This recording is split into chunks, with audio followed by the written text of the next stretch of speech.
Income from this unit contributes close to half of the mortgage payment. Without this income, we may be forced to sell the property. The city will lose an affordable housing unit. However, on the upside for the city, the new owner will be paying higher property taxes, which will increase the city's income. Income gain, saved housing lost. I know that there are many, many unpermitted units on the west side which were not cited, and I find this selective enforcement to be very discriminatory. Code enforcement needs to be applied equally to all properties and property owners. Additionally, the amnesty solutions offered in the administrative report favor owner-occupied properties with unpermitted units. Owner occupancy does not guarantee healthy, safety, living arrangements as shown in Mr. Stuffler's presentation. Because an owner does not live on the property does not mean that we aren't concerned with our tenants' safety. I feel this suggested policy is also discriminatory. The unfortunate incident last month of a fire in a home remodeled without permits and occupied by multiple families could have been previously addressed with a non-punitive safety inspection and correction program.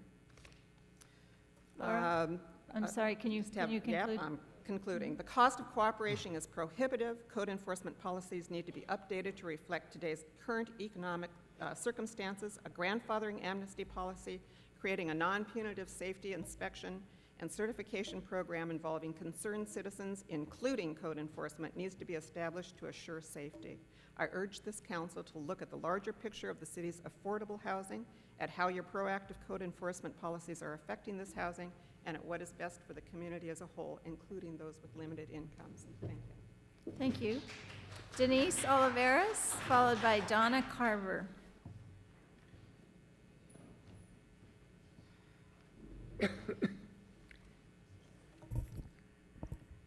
Good evening. My name is Denise Oliveros, and I am here on behalf of my mother, Artie Olivera.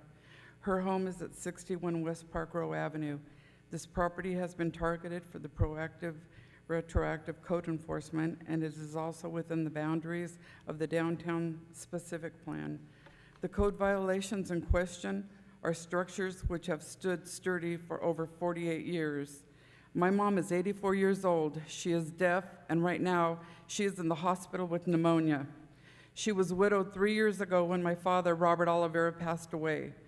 They moved into their home in 1946.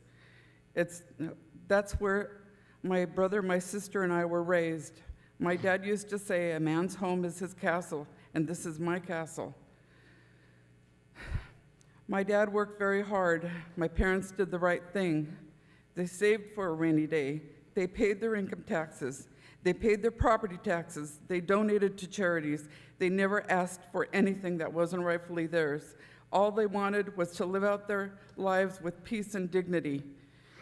Where did our government go wrong? When we have to pick on sick old ladies to balance our budget, that is wrong. Our elderly are our history. Both my mother and my father's families have been here for many generations. My father lived through the Depression. My father fought bravely in World War II for this country. My parents took great pride in their community. Every morning until the day my father could no longer walk, he raised the American flag up the flagpole he made in his front yard and saluted it. And until the day he died, he had nothing but pride and respect for his country because he believed in the system. Please do not let the system bring financial burden, financial hardship upon our elderly.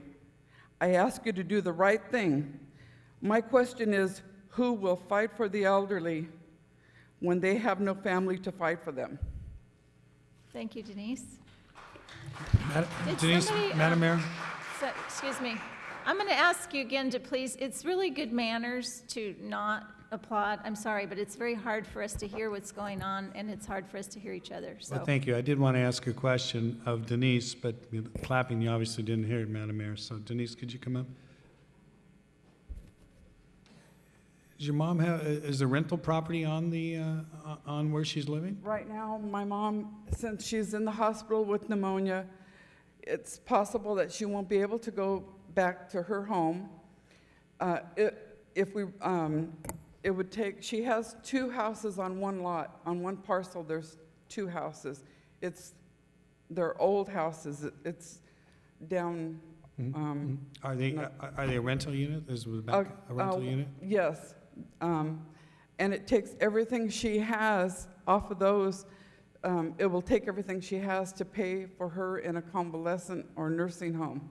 It will take that and more. She will go through her savings.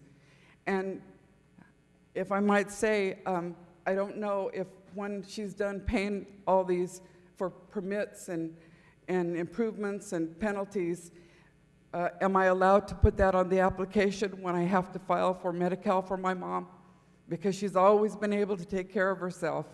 But if you take away her savings for all these penalties and permits, she will have nothing left to supplement the rental income so she can live in a nursing home. I was just trying, I couldn't determine from your statements what exactly was going on the property. Could you help me? And Thank you. the amnesty, is that also for people who have already let the inspector into the house? Yeah, those are good questions. We'll ask Yeah, that that's a question. We'll good get the question answer bring to up. that. Yeah. Thank you. Thank you, Madam Mayor. Okay. And Donna? Followed by Peter Cosenza. Thank you. Once again, I feel our city manager and this city council need to revisit and refamiliarize yourselves with the basic rights of American citizens, which are protected by the Constitution of the United States of America. The Fourth Amendment focuses on search and seizure.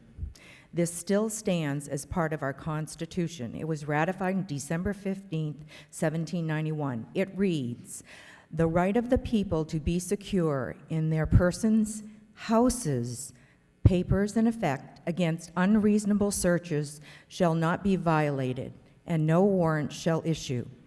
But upon probable cause, support by oath and affirmation, and particularly describing the place to be searched and the persons and things to be seized. Senior citizens living here in the city of Ventura, owning private property, their home, are duly protected by the Fourth Amendment and are due at least the same respect, notification, and due process under the law that is given to criminals here in the United States of America. Criminals caught robbing a bank are afforded the reading of their Miranda rights, which protects them against self-incrimination. Our city does not even give good citizens in their homes the courtesy of informing them of their rights to refuse an invasion into their homes. Minimally, your proactive code enforcement process by this city must incorporate a reading of their rights to them under the law, and that homeowners are presented with a warrant that states your right to enter onto and into their property and conduct an inspection to search for safety or life-threatening code violations. I implore you to rescind this hurtful policy, proactive code enforcement, before expensive lawsuits are levied against the city. Under current practice, these homeowners are being intimidated by incriminating themselves. That is illegal. The citizens of Ventura must know and understand if an employee comes to your home and asks you to come in, and they do not inform you of your rights and do not give you an appropriate warrant, you, as a citizen, can say no. No, you cannot come in and inspect my home. Thank you, Donna. Thank you. Peter Cosenza, followed by Rosanna Duran Carlson. Hello. I think it's amazing that we're all still here. What time is it, Christy? It's 10:45. So when you told us 4 hours ago that this wasn't going to take very long, I guess you were sort of embellishing the truth. But anyway, I'm here representing the Marquez's. Their son, Phil, asked me to help them yesterday, and so I'm here tonight. And this morning I was organizing trucks and dumpsters because Mr. Marquez, I found out, was the original recycler. He's got plastic bags and copper and magnesium wheels, and we're helping him clean it up and make it safe and get rid of the slight fire hazard that there is. But we got a letter, or they got a letter from somebody named Shelley, and that's not you, is it? You're not Shelley? Is Shelley here? Do we know who Shelley is? Shelley's the staff, city Staff? staff. Okay, because she wrote a letter, penned a letter, whatever the word is, and do you have it? I'd like to read part of it.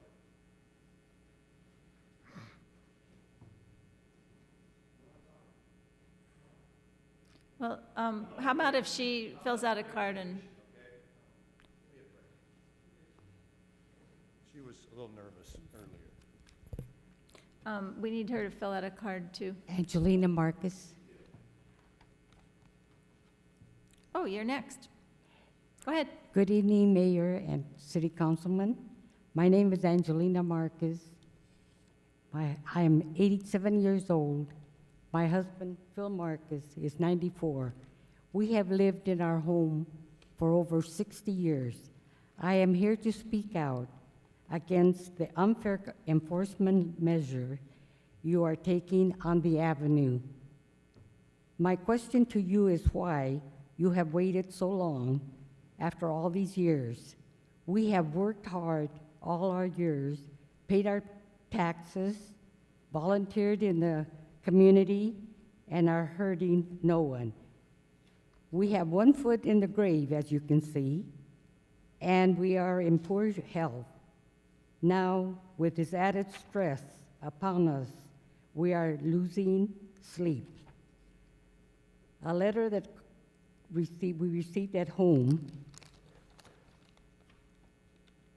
where I raised my children,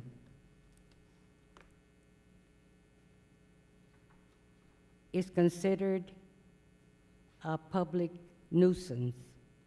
I urge you, respectful leaders, to vote yes to grandfather our home, the homes of my family, my friends, my neighbors, all seniors.